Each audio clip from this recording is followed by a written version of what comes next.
Growing up, I was always the afterthought. My older brother, Jason, was the one everyone admired. He was tall, handsome, charismatic, someone you couldn't ignore even if you tried. I, on the other hand, was quieter, more reserved, and constantly compared to him. From the moment I could understand words, I realized that my existence was secondary to his. He excelled at everything he did, from sports to academics to charm. I was the opposite, a constant source of jokes for our extended family, a figure of ridicule, always playing second fiddle. My parents, who loved me deeply, were often unaware of the emotional toll it took. I didn't want to burden them, so I quietly accepted my role in the family. Jason was the golden child, while I was relegated to the background. He didn't even need to work hard to maintain his image, it came naturally.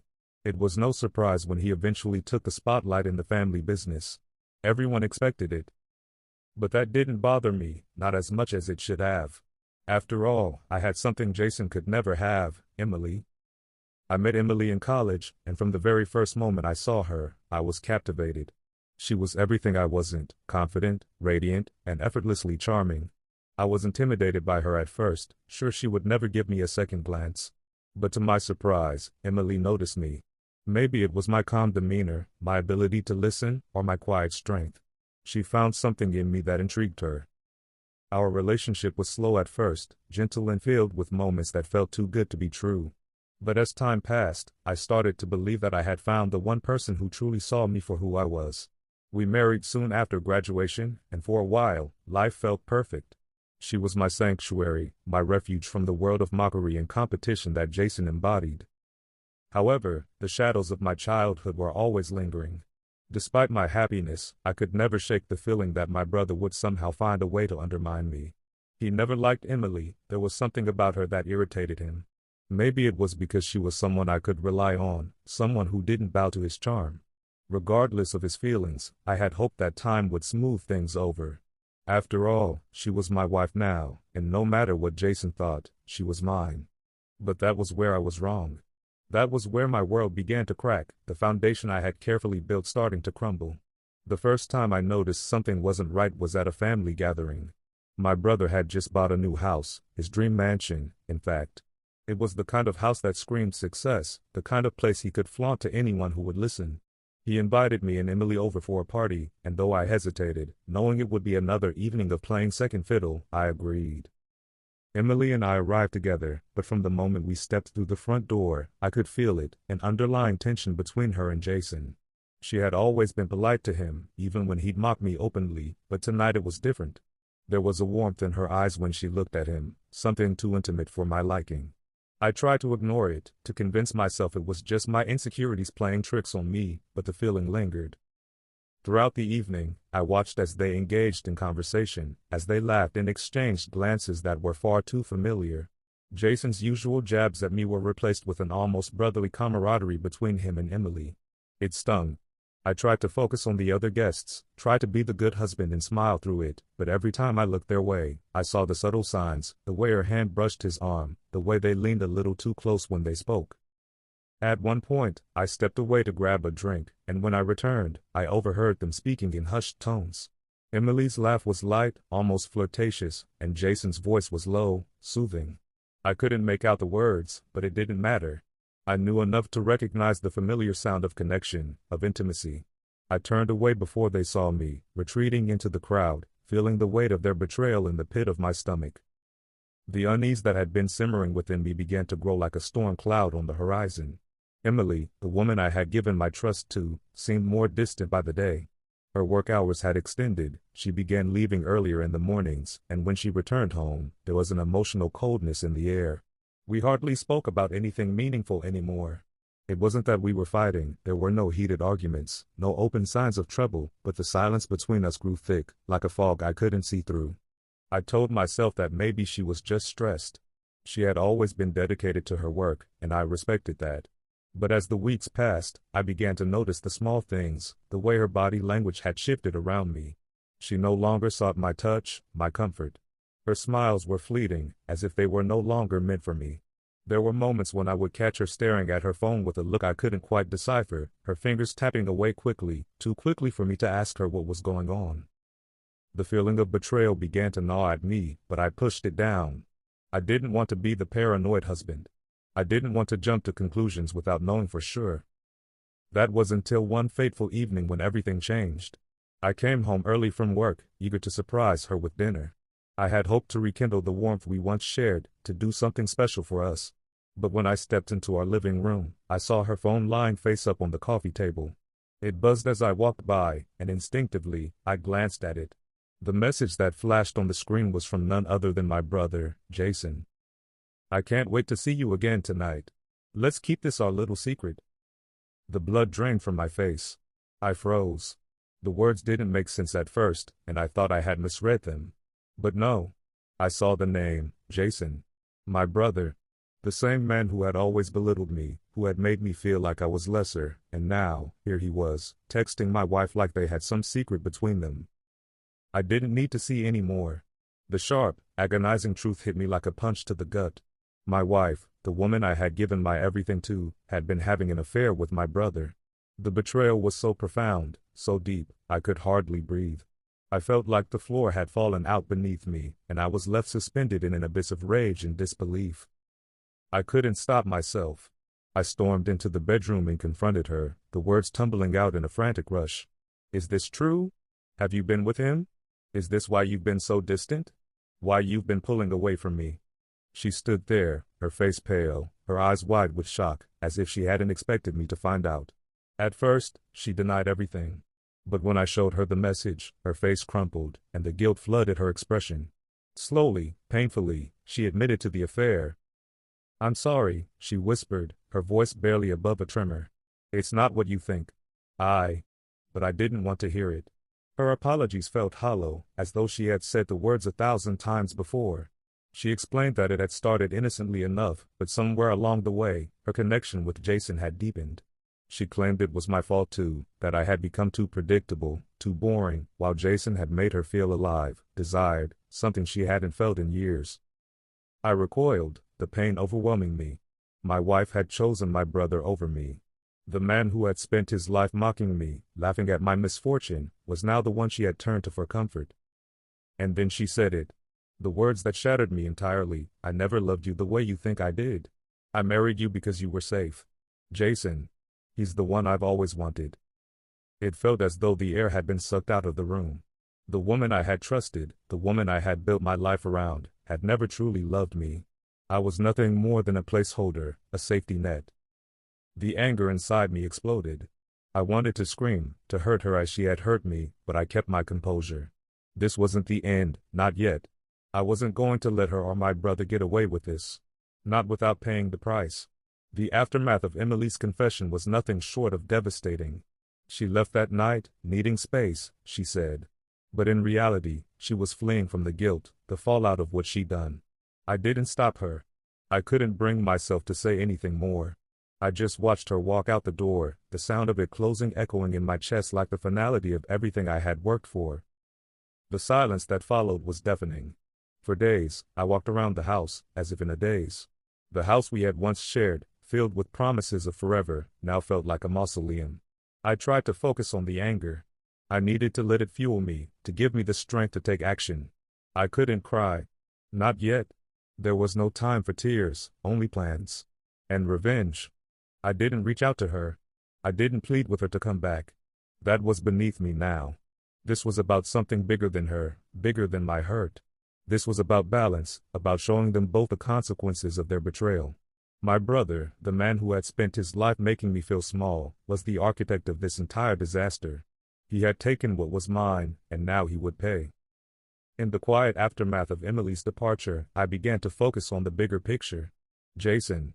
He had built his success on deceit and charm, but it was all a facade. I'd known this for years, even though I had never had the means to expose him. But now I did.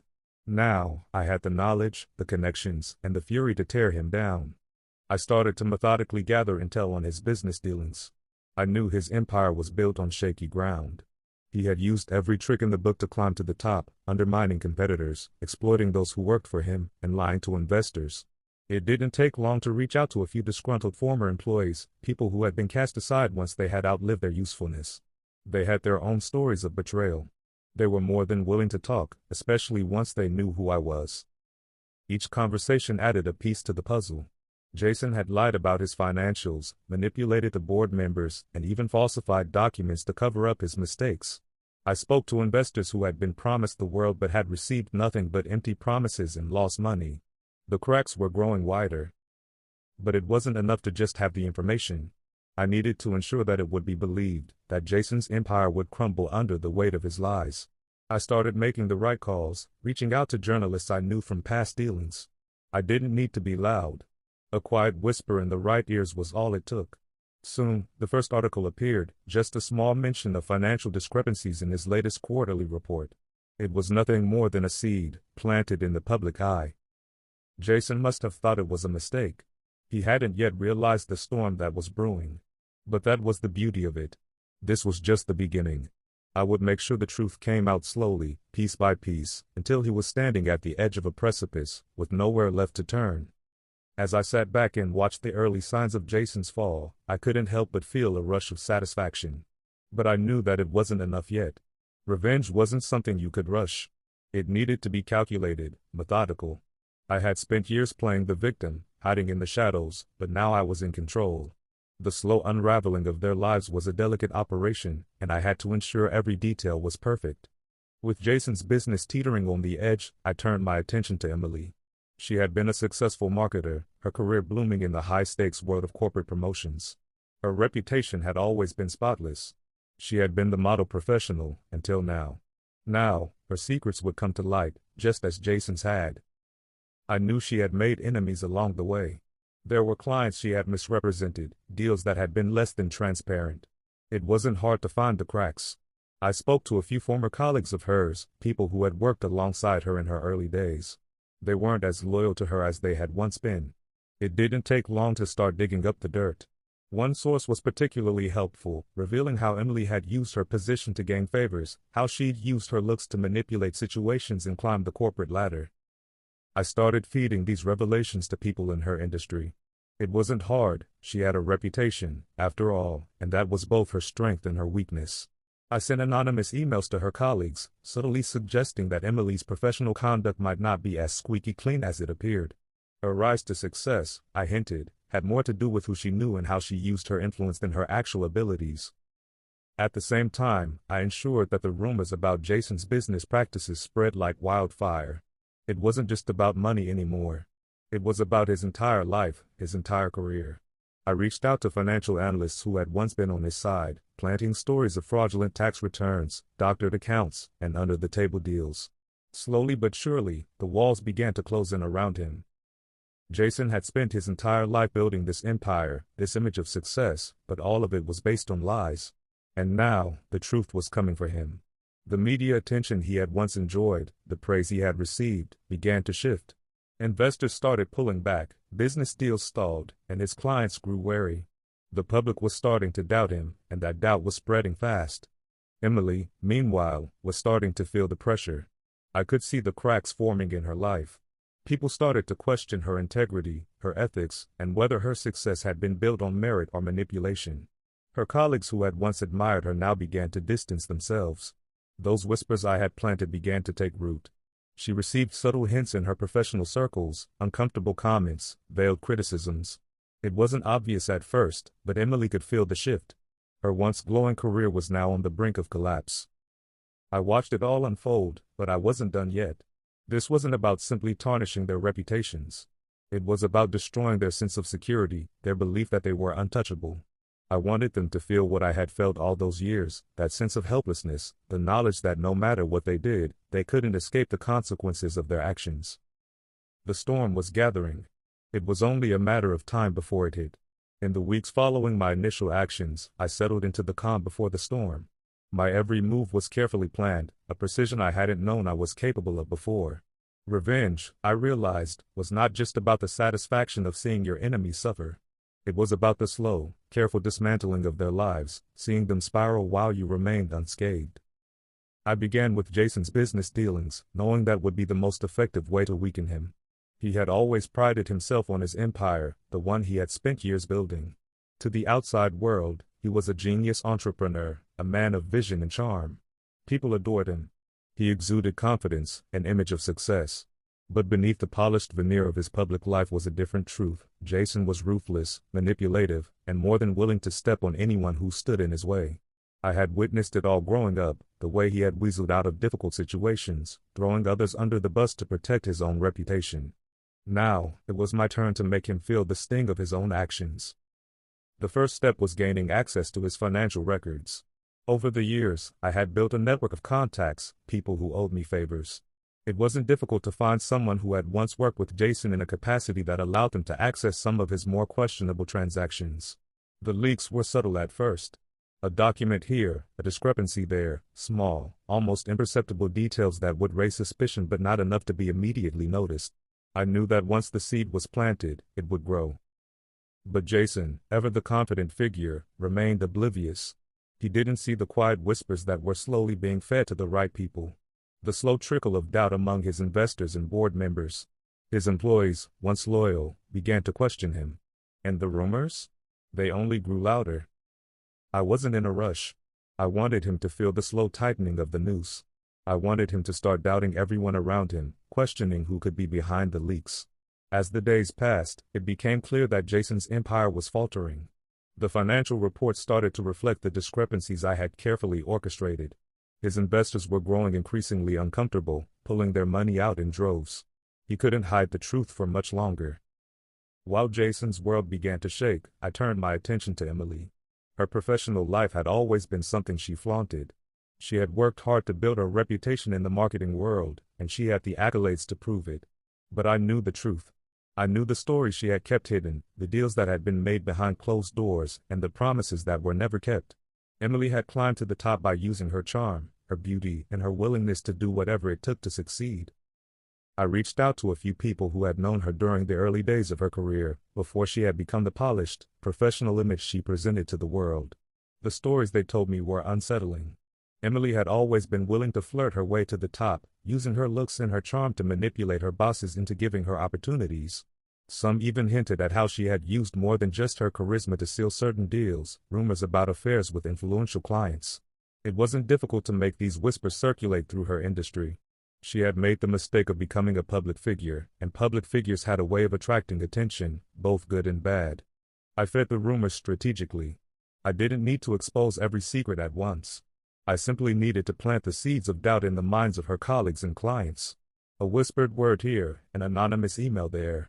Slowly, her pristine reputation began to show cracks. People who had once admired her began to question her ethics. Those who had worked with her in the past started to remember things they had overlooked before, details that didn't quite add up.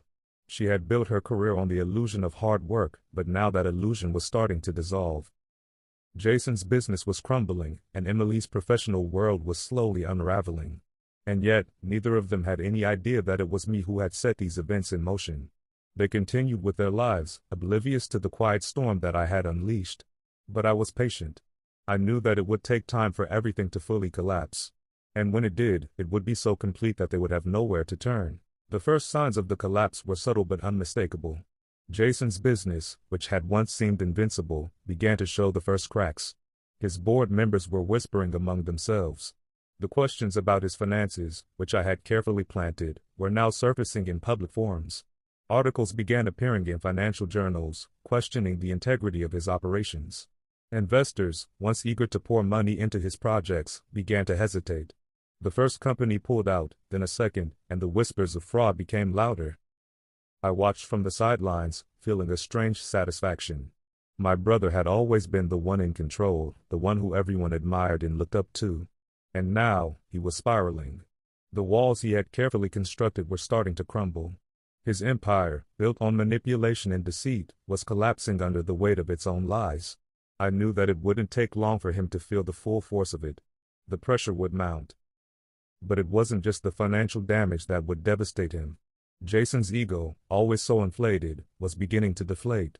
He had spent years cultivating an image of himself as an untouchable businessman, someone who could do no wrong. The cracks in his facade were becoming visible, and he didn't know how to hide them. He was being exposed for what he truly was, a man who had taken advantage of everyone around him, including me. As his business began to slip, Jason's personal life began to deteriorate as well. Rumors started circulating about his questionable relationships with employees, partners, and clients. Whispers about his use of his position to manipulate people behind the scenes grew louder. He had always been the charming, golden boy, until now. His reputation, the thing he had worked so hard to maintain, was beginning to unravel, and it wasn't just the media doing the damage. It was the people closest to him, the ones he had wronged over the years. One evening, I received a phone call that confirmed what I had suspected. Jason's closest investor, a wealthy businessman who had backed him for years, was pulling out of a major project. The news sent shockwaves through Jason's world. The deal, which had been his lifeline, was gone. The people he had relied on to prop him up had finally seen through the illusion. I could almost hear his frustration over the phone. He had always thought he could charm his way out of any situation. But this time, there was no smooth talking, no quick escape. He was trapped in a web of his own making. The next day, a public statement was issued about the financial discrepancies. It was vague, but it didn't matter. The damage was done. The investors were jumping ship. The world was starting to see him for who he really was. While Jason's business empire was crumbling, Emily's career was following a similar path. The whispers about her questionable ethics were gaining traction, and her once admirable professional reputation was starting to tarnish. At first, it was just small comments, offhand remarks in meetings about her supposed rise to success. But as more people in her industry started to question her credibility, the cracks deepened. I had carefully orchestrated these rumors, but I hadn't expected the speed with which they spread. The marketing firm she had worked with for years began to distance itself from her. Colleagues, who had once looked up to her, were now making subtle jabs. The professional world she had once thrived in was now a battlefield, and she was losing ground fast. The emails I had sent, the whispers I had instigated, were now being amplified by others who had their own grudges against her. People started digging into her past, finding things they had once ignored. The rumors about her manipulation, her calculated climb to the top, were now seen in a new light. I could feel her frustration through the phone when we spoke last. She had always been the woman in control of her life, the one who had risen above her circumstances. But now, she was scrambling. The veneer of professionalism that had made her so successful was beginning to crack. And it was my doing.